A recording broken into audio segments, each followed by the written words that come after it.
Non, je suis allé à l'église parce que j'aime bien l'ambiance. Mais ça, c'est une chose, ça, c'est une partie. Mais ce qui change, c'est le message. C'est le message, vraiment.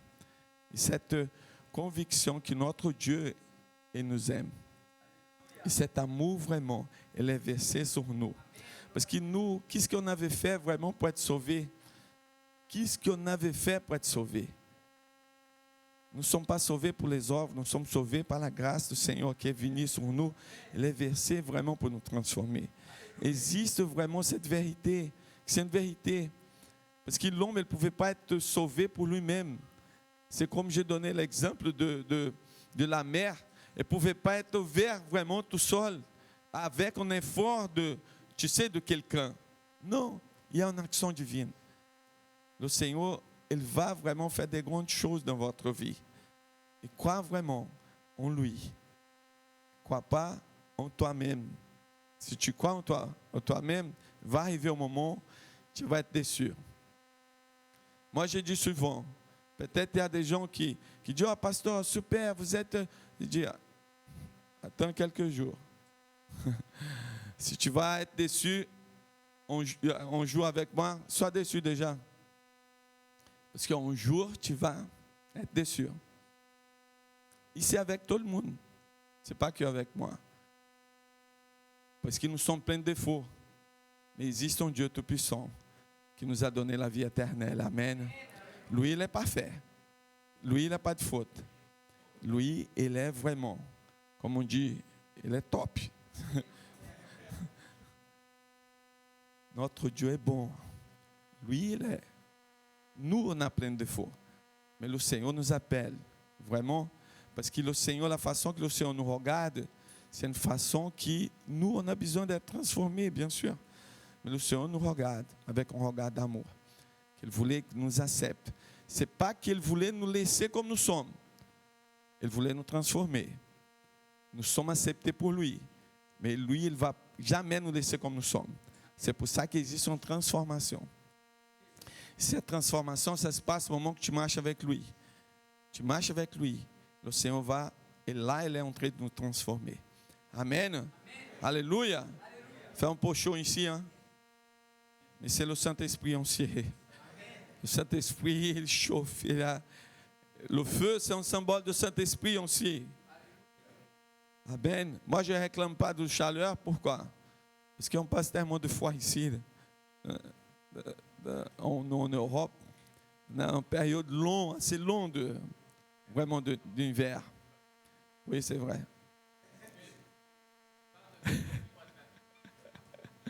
Amen, amen. C'est puissant. Amen. Alléluia. On va honorer le Seigneur, vous savez. Et après, je vais donner quelques annonces aussi. Parce que le Seigneur nous appelle pour honorer avec nos biens. Et nous honorer le Seigneur aussi avec nos cœurs. Avec vraiment ce qu'on a. Et ça, c'est une façon d'honorer le Seigneur. Pourquoi? Pourquoi on fait justement, tu sais, ce moment d'offrande, justement, après la louange? Parce que c'est une continuation d'adoration. C'est une continuation de ce qu'on va dire, on peut avoir cette révélation de qui est Dieu pour nous. Parce que l'adoration, au moment que vous êtes là en train de louer le Seigneur, d'adorer le Seigneur, nous sommes en train de rendre un culte au Seigneur. L'adoration, quand tu chantes, tu peux faire attention parce que tous les chants, il y a vraiment un message. Et ce message, c'est comme une prière. Et la prière qui vraiment on dresse au Seigneur. Et cette façon qu'on va chanter, qu'on chante, là nous sommes en train d'adorer le Seigneur. Parce que tous les matins, nous sommes là pour rendre un culte au Seigneur. Et le culte d'adoration, un culte vraiment, on se rend au Seigneur. Et cette façon de déclarer au Seigneur, c'est une façon que le Seigneur va être vraiment, tu sais, glorifié. Et l'adoration, ce n'est pas une chose que Dieu ait besoin de ça. Non. Dieu n'a pas besoin de notre adoration. Dieu n'a pas besoin, tu sais, de notre louange, notre don d'adoration. Non, il n'a pas besoin de ça. Mais nous, on a besoin. Nous, on a besoin de ça. Toi, tu as besoin. Chacun de nous.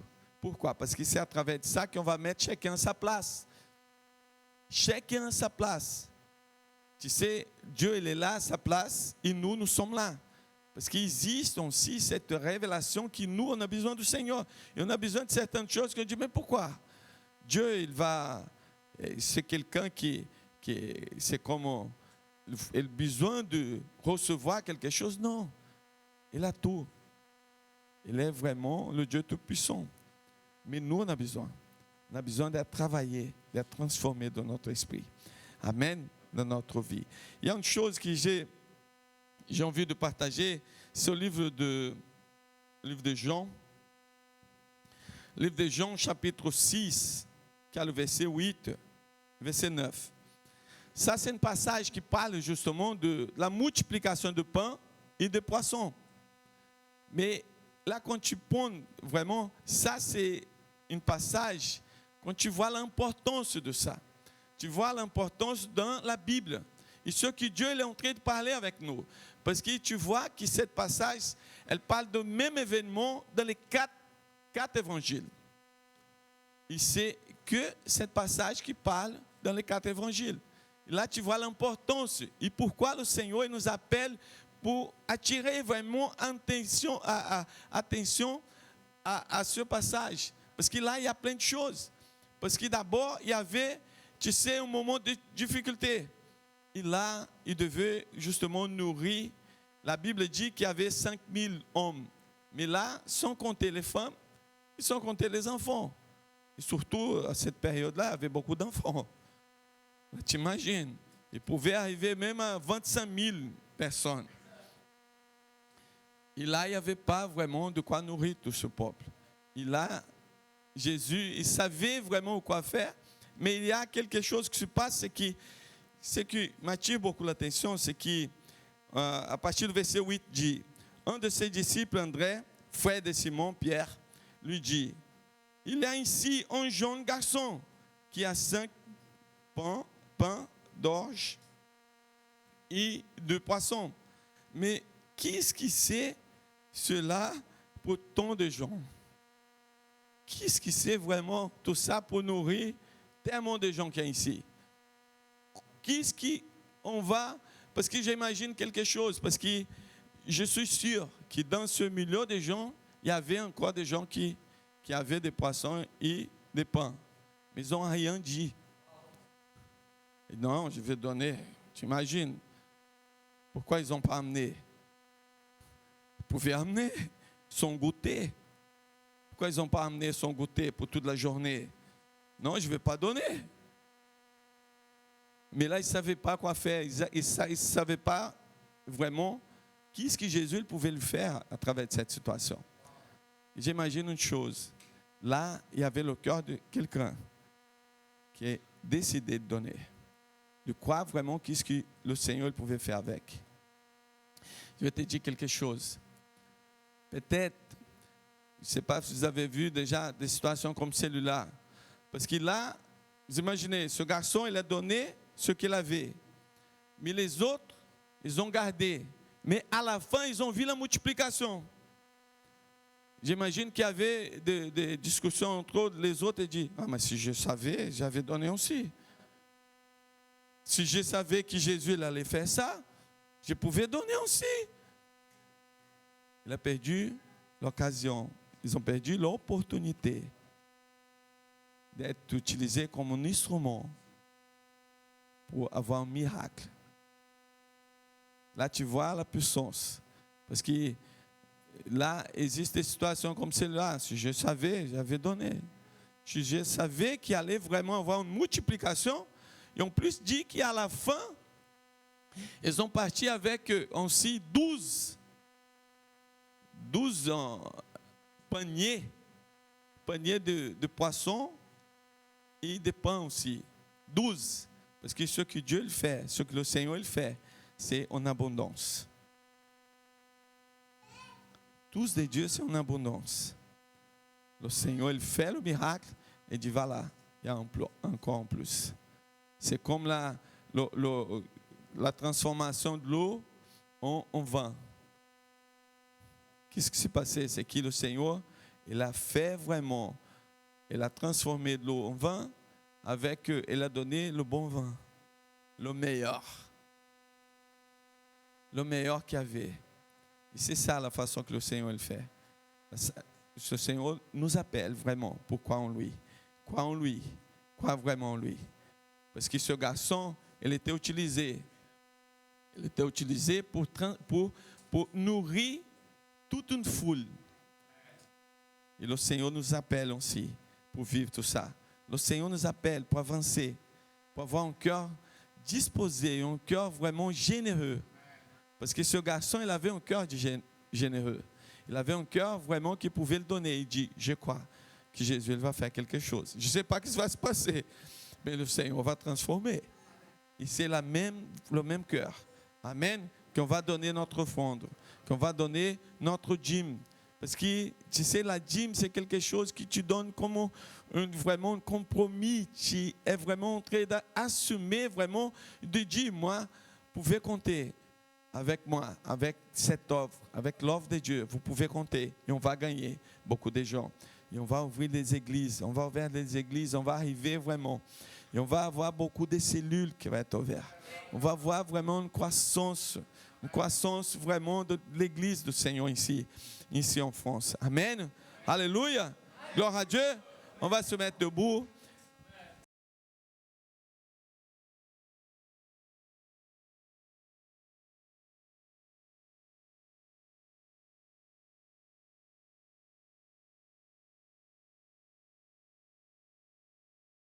Amen.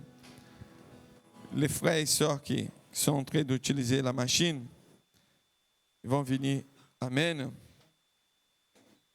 Alléluia. Alléluia. Vous savez, nous sommes ça fait 15 jours, on a eu un baptême. On a eu un baptême, c'était à Chelles. C'était un dimanche qu'on a passé là-bas tout le dimanche. Et avant le baptême, il y avait un cours de baptême que Kevin aussi, Josué, Pierre, ils ont fait. Mais il y a quelque chose qui va se faire après le baptême. C'est vraiment un cours de consolidation. Et ce cours de consolidation va être aussi avec tous ceux qui sont baptisés. Et le même groupe qui était formé pour Kevin, Josué et tout, là, ça va continuer ce groupe pour accompagner les gens, accompagner les frères et sœurs qui sont nés de nouveau, qui sont arrivés à l'église, qui sont des enfants de Dieu, qui viennent d'être vraiment de rentrer dans la famille. Amen. Alléluia. Il va continuer, Kevin va mettre en place tout ça. Et à partir de cette semaine, va être partagé. Je ne sais pas si va être par Zoom ou peut-être rencontrer aussi un jour. Et il y a une autre chose, parce que, vous savez, il existe tellement de situations qui essayent on va dire, de empêcher l'Église de vivre vraiment tout ce qui est là comme un projet de Dieu. Et vous savez, il existe plusieurs enseignements qui essayent justement d'enseigner une chose au contraire de ce que la Bible dit. Comme par exemple, on a fait le t-shirt, c'est bon d'être église. C'est quelqu'un qui peut se mettre debout ici pour montrer. Josué. Voilà. C'est ce t-shirt-là. On avait fait ce t-shirt. Merci Josué. Et pourquoi? Parce que, vous savez, on a commencé un mouvement. Et ce mouvement de quoi? De montrer que c'est bon d'être église. C'est bon d'être ensemble. C'est bon de répondre au Seigneur. C'est bon de marcher ensemble. Parce que l'église, elle n'est pas isolée. Aujourd'hui, il existe plein d'enseignements. Non, tu n'as pas besoin d'aller à l'église. Tu restes avec Jésus, mais c'est un enseignement qui n'est pas correct. Parce que quand tu trouves quelqu'un qui dit, non, moi je suis bien, je suis chez moi, je suis là, c'est moi et Jésus, c'est moi et Dieu. Mais je n'ai pas besoin d'aller à l'église. Je n'ai pas besoin de... Ça, c'est religiosité. Non, ça, c'est vraiment direction du Seigneur. Parce qu'au livre d'Hébreux, il dit justement, il ne faut jamais arrêter de se réunir, de cultuer le Seigneur, d'être ensemble pour ça. Et là, qu'est-ce qu'on va faire? On va faire des photos comme on fait, tu sais, dans les cellules. On fait des photos et on met sur les réseaux sociaux. Et on montre qu'on donne importance à certaines choses. On donne importance justement à ça que le Seigneur nous a enseigné. Parce que vous savez, chez vous, vous pouvez prier. C'est normal en dévotionnel. Vous faites ça chez vous. Et il ne va pas trouver une ambiance qu'on on trouve ici au moment de la louange. On chante, il y a un qui, tu sais, qui est là aussi, l'autre il prie ensemble, il crie, un autre chante. Parce que cette ambiance, cette atmosphère, tu sais, ce n'est pas pareil. Le Seigneur nous a donné justement un temps avec lui pour d'enseignement, pour parler, tu sais, mais ça c'est différent. Et rien ne peut remplacer ce moment comme église. Rien ne peut remplacer. Et c'est important. Et là, on a fait ça. Et on a fait aussi, tu sais, des verres, des tasses. Il y a aussi ça aussi qu'on va... On avait fait ça aussi. Regarde, c'est bien. Hein, c'est beau, hein? Et là, il y a... Ça, c'est 8 euros, c'est ça? 8 euros. Je pense que c'est bon, non? 8 euros. Et comme ça, tu vas montrer que tu donnes importance à tout ça. C'est important de continuer et vraiment vivre ce que le Seigneur nous appelle à vivre. Vous savez qu'il existe plein de choses qui essaient de nous empêcher de recevoir ce que Dieu est là pour nous. Parce qu'on reçoit à partir du moment qu'on a la révélation de ça et l'importance. On ne va jamais recevoir quelque chose qui ne donne pas d'importance. Amen. Parce que si tu donnes importance, ça veut dire que toi, tu as envie. Si tu donnes importance, ça veut dire que tu voulais vraiment, Seigneur. Il y a même quelque chose. Si tu pries pour certaines choses qui arrivent au moment que tu as oublié, ce n'était pas très important pour toi.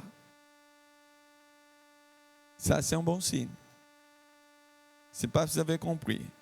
Mais si tu pries pour quelque chose qui arrive au moment où tu as oublié, je ne m'appelle même pas. Ce n'était pas très important pour toi. Le Seigneur, il va écouter justement notre cœur. Il va écouter les prières qu'on donne importance, qu'on voulait vraiment un changement. Amen. Et c'est pour ça que nous, comme Église, il faut vraiment savoir que le Seigneur, il nous donne plein d'opportunités, surtout que nous sommes une Église qui se réunit en cellules. En cellule, pourquoi? Parce qu'on prie qu'on peut avoir la multiplication. En cellule, parce que nous sommes réunis. Et cette façon vraiment de vivre comme Église, comme vision d'Église, il fait qu'on peut être ensemble. Tu sais, des réunions familières, des réunions que nous sommes là et on peut parler, et l'autre peut parler de notre vie. Nous sommes ensemble et on vit vraiment ce temps et c'est précieux tout ça. Pourquoi? Parce que là, on va vraiment être plus proche. Cette proximité, c'est ce qui s'est passé à l'église, au début de l'église primitive. C'était ça. Si tu lis le livre des Actes des Apôtres, surtout le chapitre 2, tu vas voir justement la façon que l'église s'est réunie. Réunissait justement, tu sais, de maison en maison, et le temple aussi, ils partageaient le pain, le vin. Et c'était vraiment la joie. C'était la présence. Amen. Et c'est cette façon que le Seigneur nous enseigne. Et là, il y a quelque chose qui va se passer entre nous, c'est qu'au mois de septembre, au début septembre, on va faire la fête, la récolte. Amen. On va être ensemble, toutes les cellules. Il y a aussi l'église d'Orléans qui vient avec nous. Il y a aussi les frères qui sont là au Mont aussi, l'église du Mont aussi, qui vont venir aussi, qui vont être là avec nous. On va pas être ici, on va être à Rue-de-Lille. C'est qui connaît cet endroit là-bas, Rue-de-Lille? Ah mais oui, c'est ça, c'est un grand endroit, on peut faire, justement, tu sais, on va fêter on va dire, c'est tellement de fruits qui sont arrivés à l'église. Parce qu'il y avait des gens qui sont baptisés. L'année dernière, on ne pouvait pas le faire parce qu'il y avait cette histoire encore de pandémie. Mais là, cette année, on va le faire. On va, tu sais, et on va commencer au mois de septembre. On va commencer avec vraiment, tu sais, un esprit de victoire en nous. Parce que le Seigneur, il a dit que nous sommes plus que vainqueurs en Christ Jésus. Ça ne veut pas dire qu'on va être vainqueurs. Non, nous sommes plus que vainqueurs. L'apôtre Paul, il dit que notre position, c'est ça. Parce qu'on a une position de quelqu'un qui a réussi. Et cette position nous a fait vraiment, parce qu'on rentre dans une bataille maintenant, ce n'est pas pour essayer de gagner, non, c'est pour annoncer que nous sommes arrivés. Notre Dieu Tout-Puissant, il est là. Il agit à travers de chacun de nous. Amen. Alléluia. Prenez votre Bible. N'oublie pas, après on va annoncer dans toutes les cellules, on va voir vraiment comment va fonctionner. Parce que toutes les cellules on va faire, ça va être le 3 septembre. N'oublie pas cette date. Amen. Amen. Alléluia. Prenez votre Bible au livre de Romains, chapitre 12, verset 2.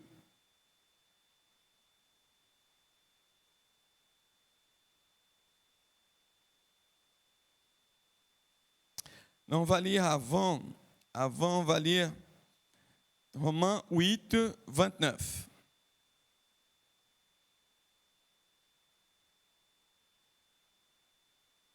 Mais laisse le verset 12 aussi, le chapitre 12 aussi marqué. Je sais que maintenant, il n'y a pas beaucoup de frères et sœurs qui utilisent la Bible en papier. Mais c'est la Bible aussi. Amen. Gloire à Dieu. On va lire. Vous avez trouvé? Amen. Il faut dire Amen plus fort. Amen. Alléluia. Amen. Il y a une puissance. Tu sais qu'il y a une puissance spirituelle dans ça quand tu dis Amen. Amen. Parce que tu es en train de dire je suis d'accord. Alléluia. Tu es là en train de dire OK Seigneur, je suis là. Je suis d'accord avec ça. Romains 8, verset 29. Car ce qu'il a connu d'avance, il a aussi prédestiné à être conforme à l'image de son Fils. Répétez après moi. Être conforme à l'image de son Fils. Amen. Afin qu'il soit le premier-né entre plusieurs frères. Entre plusieurs frères. Amen. On va prier. On va prier et on va prier justement pour nous et on va prier pour le frère ou sœur qui est à côté de toi. Amen. Amen. Seigneur, au nom de Jésus, Seigneur, nous sommes ici ce matin. Merci, Seigneur Jésus, pour cette opportunité de partager ce message, de partager de cet amour, de partager, Seigneur Jésus, Seigneur, de cet évangile qui est la puissance du Seigneur. Utilise-moi, Seigneur Jésus, Seigneur, dans ce temps. Utilise-moi, Seigneur Jésus, pour libérer. Moi, je suis ici comme un canal, Seigneur Jésus, Seigneur. Nous sommes là et on ouvre notre cœur. On a le cœur complètement disposé et notre pensée captive. Notre pensée, Seigneur Jésus, concentrée. Seigneur Jésus, pour écouter, pour être vraiment transformé de gloire en gloire, Seigneur. Au nom de Jésus, Seigneur. Amen. Alléluia. Alléluia. Que le Seigneur il puisse vraiment parler avec toi aujourd'hui. Amen. Vous savez, ici, l'apôtre Paul, il parle d'une certaine chose, il parle justement, tu sais, d'un changement et de quelque chose qui doit vraiment toucher notre vie. Pourquoi? Parce qu'ici, il parle que nous sommes, tu sais, prédestinés à être conformes à l'image de son Fils, qui c'est Christ. Mais cette conformité, c'est vraiment prendre la forme. Ce n'est pas une chose qui, tu sais, comme conforme, on va essayer de... Non. Il existe un moule. Moi, je travaille aussi, tu sais, dans le séculaire. Et je travaille avec des bijoux. Je sais qu'est-ce que c'est vraiment un moule pour faire un bijou en série. C'est comme, par exemple, tu fais une bague. Et cette bague, tu fais, justement, tu prends la forme et tu prends là comme un modèle. Et ce modèle va être vraiment ce qui va gérer tout le reste du modèle. Et s'il y a un problème dans ce modèle, dans son premier bague, il va voir le problème dans tous les autres. S'il y a quelque chose qui ne s'est pas bien fait, il y a quelque chose aussi qui va se passer la même chose. Mais notre Seigneur, il est parfait. Notre Dieu, il est parfait. Et il l'a fait justement, tu sais. Il a envoyé son Fils unique pour être mort à la croix, pour nous donner la vie éternelle. Et là, ici, l'apôtre Paul, il parle de quelque chose. Vous êtes prédestinés, mais prédestinés à être semblables à Christ. Prédestinés à ressembler au Seigneur. Vous êtes appelés vraiment pour être la même chose que Jésus. Mais là, vous comprenez une chose, pour arriver à ce point vraiment d'être comme le Seigneur, il faut comprendre qu'il existe un processus. Et dans ce processus, parfois, on ne voulait pas. Et c'est comme par exemple, là, ici, l'apôtre Paul, il est en train de dire qu'être conforme, parce que cette forme, on dit, tu sais, une chose qui ne va jamais arriver un autre modèle, parce que c'est le même modèle. C'est regarder à Christ. C'est pour ça que l'apôtre Paul, au livre de Corinthiens, il dit que c'est de gloire en gloire que nous sommes transformés. En contemplant le Seigneur.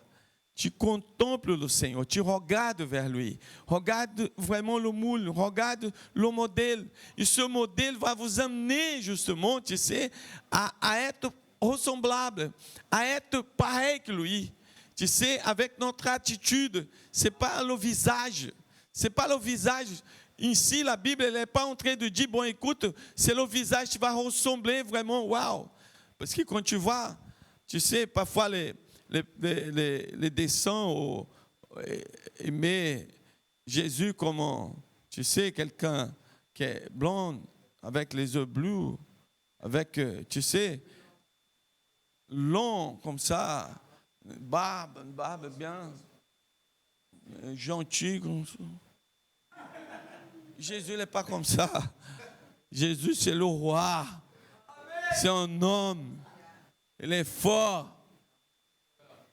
C'est un homme de douleur. Tu sais, il y a plein de choses qui parfois c'est une erreur. Et la Bible, elle n'est pas en train de parler d'une chose comme celle-là. Il conforme justement, ressembler à Christ, c'est à travers ses attitudes. C'est au moment que Jésus il est à la croix, le Seigneur il était là. Pardonne, Seigneur. Pardonne, Père. Pardonne ces gens-là. Parce qu'ils savent vraiment qu'est-ce qu'ils sont en train de faire. Ils savent vraiment, ils ne savent pas vraiment. Tu sais, qu'est-ce qu'ils sont en train de faire avec le roi, avec ce qui est venu sauver. Vous savez, et les attitudes nous amènent vraiment à être transformés. Et cette transformation, vous savez, il existe une chose qu'il faut comprendre, c'est qu'il existe justement une conversion. Et qu'est-ce que c'est une conversion? Une conversion, c'est parce qu'on était parti de ce côté, et là maintenant, nous sommes partis de l'autre. Parce que la conversion, c'est un changement de pensée. La conversion, c'est une métanoïa. C'est une métamorphose. Avant, on était comment ça s'appelle pour arriver à un papillon? Avant, on était comment? Enchaîné. Et là, maintenant, nous sommes transformés en papillon. Il n'y a rien à voir. Quelqu'un qui voit un papillon, il ne pense jamais à ce qu'il était avant. Il ne peut pas retourner. Il y a une transformation. Écoute une chose, le Seigneur, il a dit que nous, on faisait partie de l'empire du ténèbre. Il nous a transportés, nous a amenés déjà le royaume de son Fils bien-aimé. La lumière de son Fils. Là, il existe une transformation. Et cette transformation, ça commence vraiment, ça se passe dans notre pensée.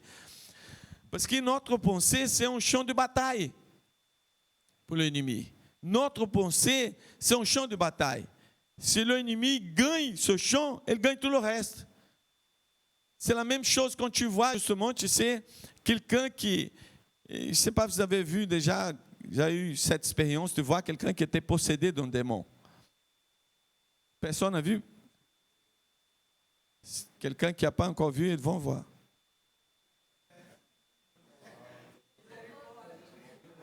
Amen. Amen. Et il va être utilisé pour chasser ce démon en plus. Je me rappelle un jour que j'étais appelé.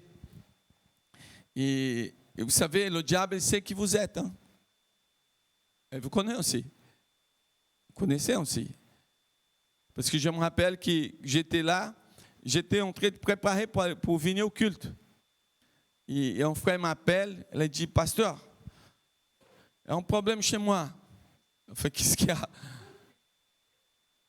C'est une femme ici qui est possédée. Et j'étais entré dans la voiture pour partir à l'église. Mais maintenant, oh là là, comment je fais? Non, mais pour commencer le culte. Non, pasteur, il faut que passe parce qu'il passe ici, parce que là, il y a vraiment, on ne peut pas arrêter cette histoire, on ne sait pas vraiment quoi faire. Il dit, ok, je vais passer chez toi.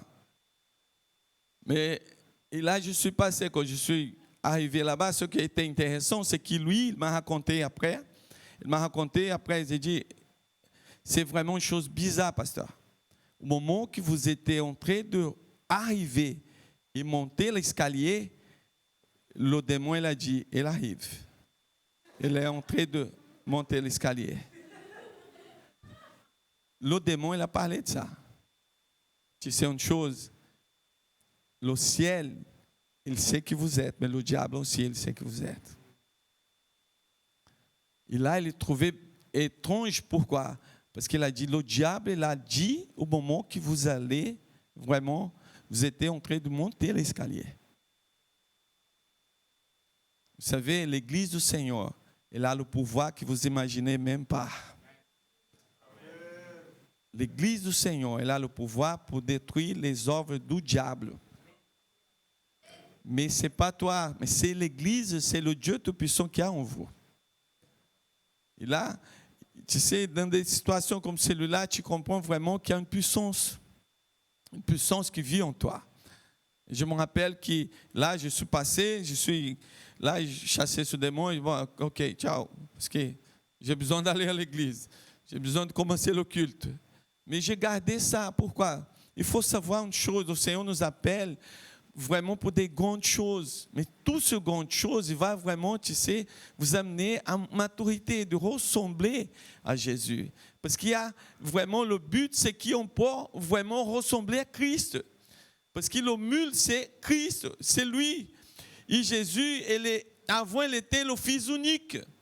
Qu'est-ce qu'il dit dans ce verset? Il était avant le fils unique, il n'y avait que lui. Mais là, maintenant, il est le premier de plusieurs. Il est le premier de plusieurs. Il est le premier de plusieurs qui vont arriver vers lui, qui vont vraiment écouter le message.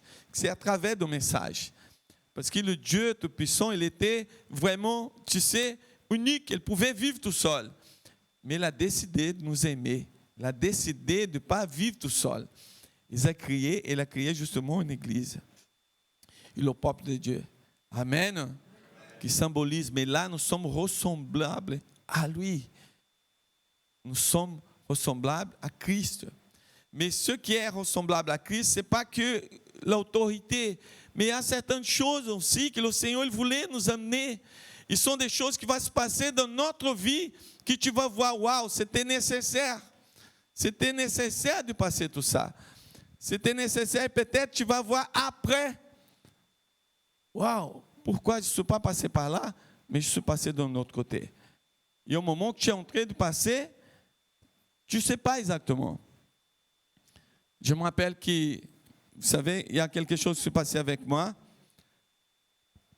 Quand je suis arrivé ici en France, et j'étais en train d'essayer de trouver un travail pour moi. Et là, je n'arrivais pas à trouver ici à Paris. Et je suis parti en Bretagne. Mais ma famille, elle n'était pas encore ici avec moi. Et je suis parti là-bas. Et j'avais dit, bon, écoute, j'ai mis dans la recherche de NPO pour trouver un travail. et je voulais trouver dans la région là-bas. Et en fait, je suis parti avant, je suis resté chez quelqu'un, et j'étais là en train de chercher ce travail. Et en fait, j'ai trouvé un travail. Et j'avais trouvé, mais j'avais envoyé, tu sais, une lettre de dire, bon, écoute, moi, je suis disponible, moi, je peux commencer le travail. Et vous savez, j'étais à côté. J'étais dans une ville qui était juste à côté, 30 km, où j'allais justement trouver le travail. Mais cette période-là, le Seigneur ne m'a pas donné vraiment ce travail. Et c'était justement après que j'ai compris pourquoi je n'ai pas réussi à avoir ce travail ce temps-là. Parce que ma famille n'était pas encore là. Et moi, mes enfants, ils sont arrivés. Sinon, allait se passer justement, moi, mes 2 enfants qui étaient encore petits, il y avait Gabriel, qui avait 5 ans, Carolina, 7 ans. Et là-bas, je ne connaissais personne. Mais après, quand je suis retourné ici à Paris, j'ai trouvé un travail, juste pour amener la famille. Et là, je suis passé, pourquoi? Parce qu'ici, il y avait des autres qui pouvaient m'accueillir, qui pouvaient m'aider, qui pouvaient être ensemble aussi avec nous. Mais dans le moment, je n'ai jamais pensé que c'est... pourquoi le Seigneur ne m'a pas donné? Mais je t'ai dit quelque chose, le Seigneur il prend soin de toi. Il faut être ressemblable à Christ. Pour ressemblable à Christ, il faut avoir confiance en lui. Parce qu'il y a certaines choses que tu vas comprendre après. Tu vas savoir après, justement, ce qui s'est passé. Et cette histoire, il va vraiment vous donner l'occasion et l'opportunité de donner un témoignage. Et de dire, écoute, Dieu a pris soin de moi. Et moi, je sais que je veux être ressemblable à lui. Jésus, plusieurs fois, qu'est-ce qu'il a fait? Il montait justement pour prier. Il déclarait, moi, je dépends du Seigneur. Qu'est-ce que je dois faire? Où je dois y aller? Comment je pouvais le faire? Comment je devais vraiment agir dans cette situation? Et là, c'est la même chose pour nous. Mais regarde qu'est-ce qu'il dit là au livre de Romains, chapitre 12, verset 2. Vous avez trouvé? Amen. On va lire ensemble. Ne vous conformez pas au monde présent, mais soyez transformés pour le renouvellement de votre intelligence, afin que vous puissiez éprouver quelle est la volonté bonne, agréable et parfaite de Dieu. Mais tu sais, comment tu vas savoir que c'est vraiment la bonne, parfaite et agréable? Comment on peut vraiment savoir? C'est en train de marcher avec lui. C'est en train de passer où il passe. Vous savez, qu'est-ce que ça veut dire chrétien? Chrétien, ça veut dire le petit Christ. Ça veut dire que si Christ est passé, nous, on va passer aussi. Si Christ est marché, on va marcher derrière lui. Où il va. C'est intéressant, c'est que quand tu prends justement l'évangile, quand tu vois la vie de l'apôtre Paul, tu vas voir justement qu'il a eu des situations. Il était en prison, il était, tu sais, il est passé pour une situation comme si les autres ils ont considéré qu'il était mort, quoi. Vous imaginez, quelqu'un qui arrivait au moment qu'il était vraiment, tu sais, tabassé pour les persécuteurs qui il était considéré comme quelqu'un qui était mort.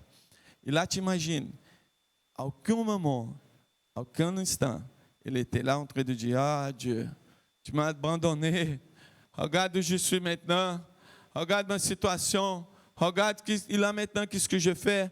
Non.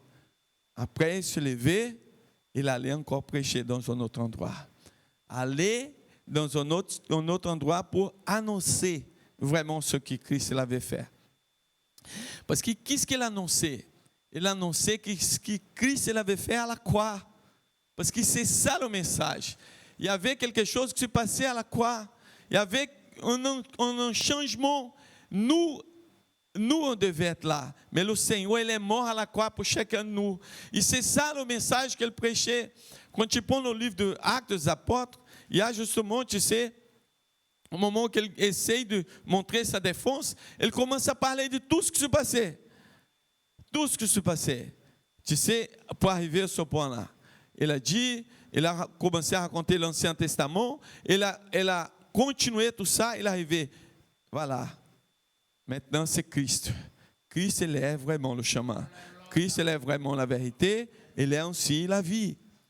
Parce qu'il existe justement, regarde, et le Seigneur, parfois il existe des situations dans votre vie que vous demandez au Seigneur, pourquoi, Seigneur? Pourquoi je passe por ça? Pourquoi j'ai besoin de passer por ce... Vous savez que, au début de ma conversion, j'ai prié au Seigneur que, pour certaines choses, j'ai dit, Seigneur, fais-moi un riche, Seigneur. Je vais être riche. Je ne vais pas vous abandonner, je suis sûr. Je ne vais pas vous laisser. Donne-moi la richesse, Seigneur. Et j'étais en train de prier au Seigneur, je dis, Seigneur, je ne vais pas vous abandonner, je suis sûr. J'ai promis, Seigneur. Ce sont des choses que parfois on prie, mais le Seigneur, il voulait vraiment nous amener une maturité. Et cette maturité, il passe por certaines choses. Regarde qu'est-ce qui se passe, parce que pour arriver à la terre de Canaan, il devait passer por désert, pour l'épreuve. Au livre de Deutéronome, chapitre 8, verset 2. Parfois, je trouve tellement intéressant quand quelqu'un dit, regarde, pasteur, maintenant je veux m'humilier.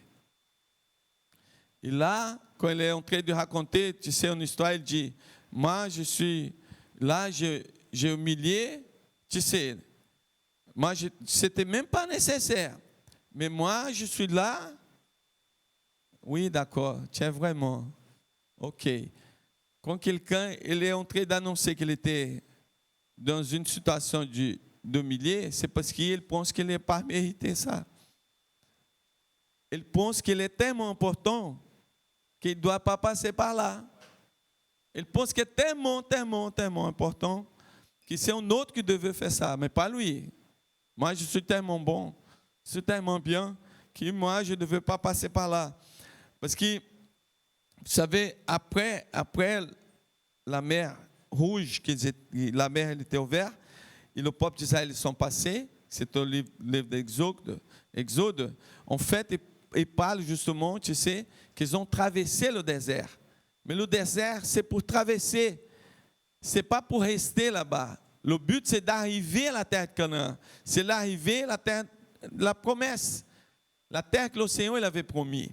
Et cette terre, elle a vraiment, tu sais, des richesses. Mais il y a vraiment des attitudes, parce qu'il y a un combat, il y a une bataille. Et cette bataille, le Seigneur, il va être avec nous.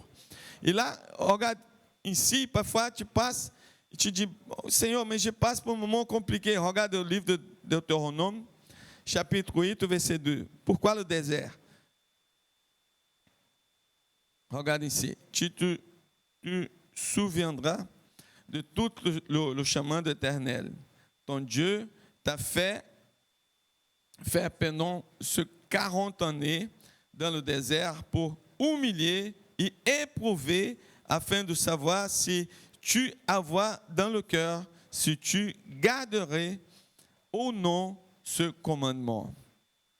Et parfois, il existe des situations dans nos vies, dans notre vie, qu'on passe.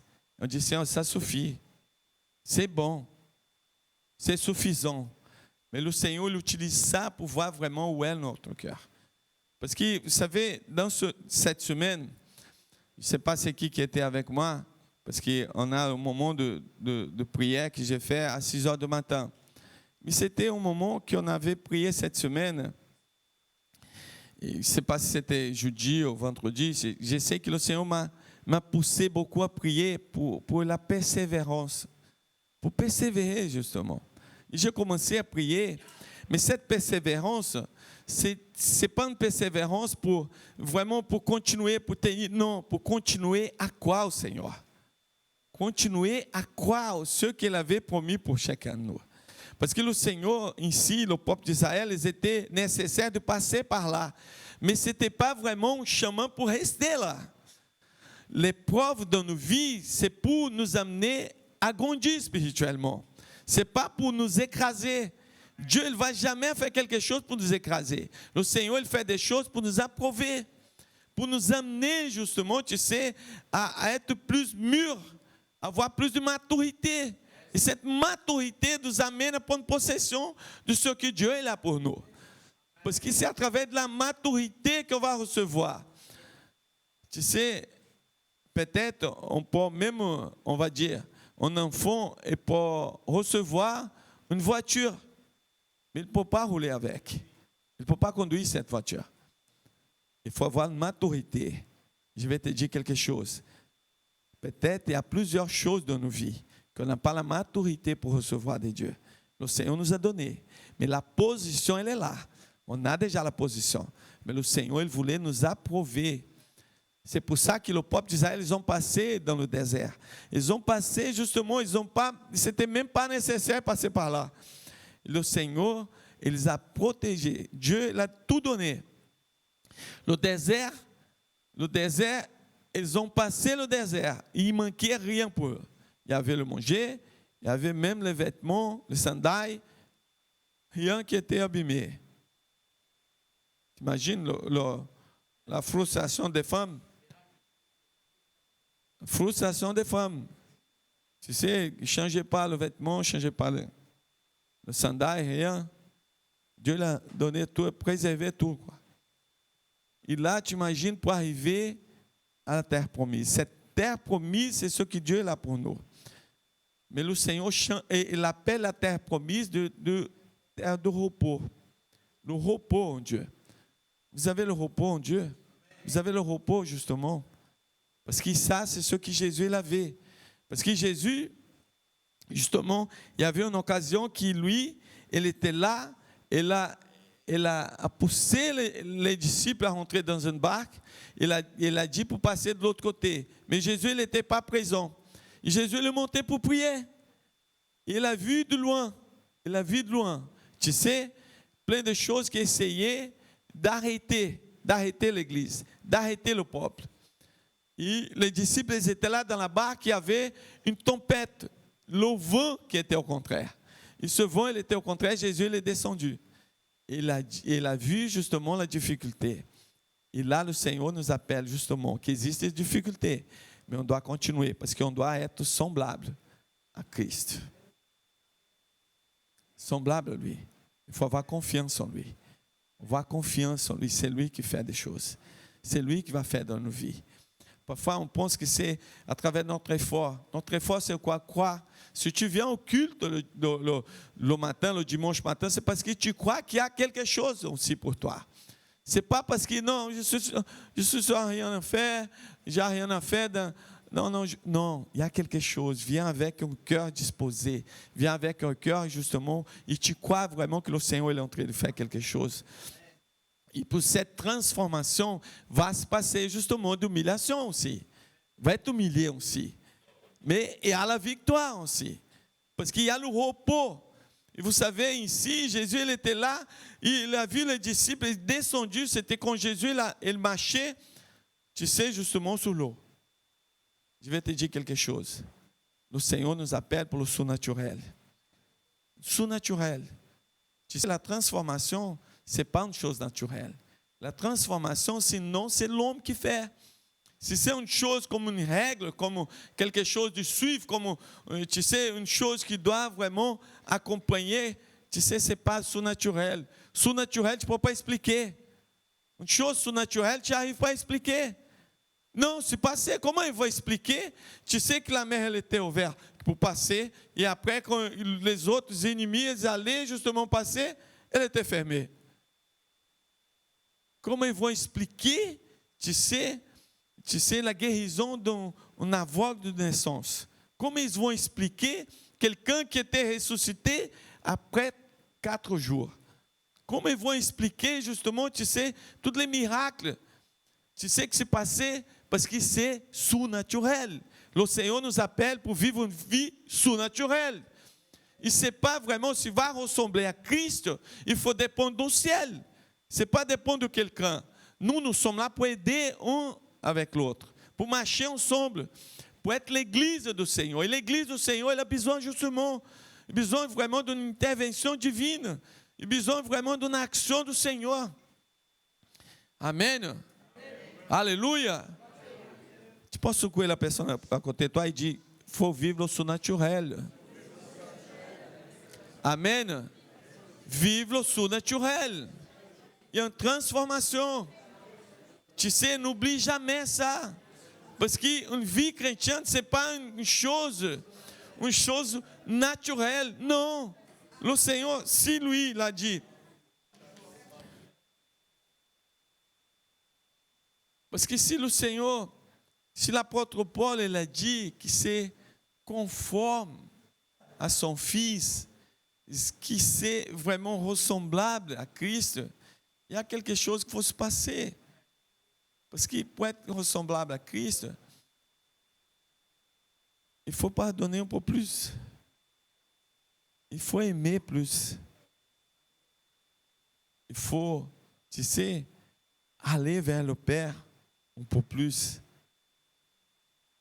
Tu sais, ce temps, c'est un temps précieux pour nous. C'est un temps où on va vraiment être transformé. Et cette transformation, ça se passe pour un moment d'humiliation aussi.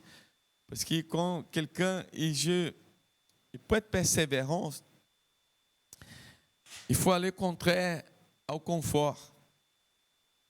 Si tu cherches trop le confort, tu ne vas pas être ressemblable à Christ. Tu n'arrives pas. Il faut vraiment aller contre tout ça. La passivité nous amène jamais à grandir spirituellement. La passivité nous amène à rester comme nous sommes. Mais quand tu prends une décision, tu dis, je veux avancer. Je veux avancer. Tu sais, le Seigneur nous appelle pour être ressemblable. Christ, il était le unique, le Fils unique. Il a été transformé à le premier de plusieurs. Le premier de plusieurs, ça veut dire qu'il va venir toute génération, tout un peuple. Parce que la Bible dit, au livre d'Apocalypse, dit que l'apôtre Jean, il ne pouvait pas compter la multitude de gens qui sont arrivés, qu'il a vu justement. Les gens avec des vêtements blancs. Une multitude de petits Christ. Multitude de petits Christ. Nous sommes ressemblables à lui à partir du moment que nous sommes, tu sais, nous sommes décidés vraiment de plusieurs choses dans nos vies. Et surtout, être pas passif. Parce que la passivité nous empêche d'être ressemblables à Christ. Parfois, quand je lis la Bible, bien sûr que là, il n'y a pas tout le temps vraiment, tu sais, qui se passait toutes choses. Parce qu'il y a certaines choses qui ne sont pas écrites dans la Bible, mais c'est passé quand même. Mais là, tu ne vois pas vraiment, tu sais, les disciples, les apôtres, en train de faire quelque chose qui n'a rien à voir vraiment d'importance. Non.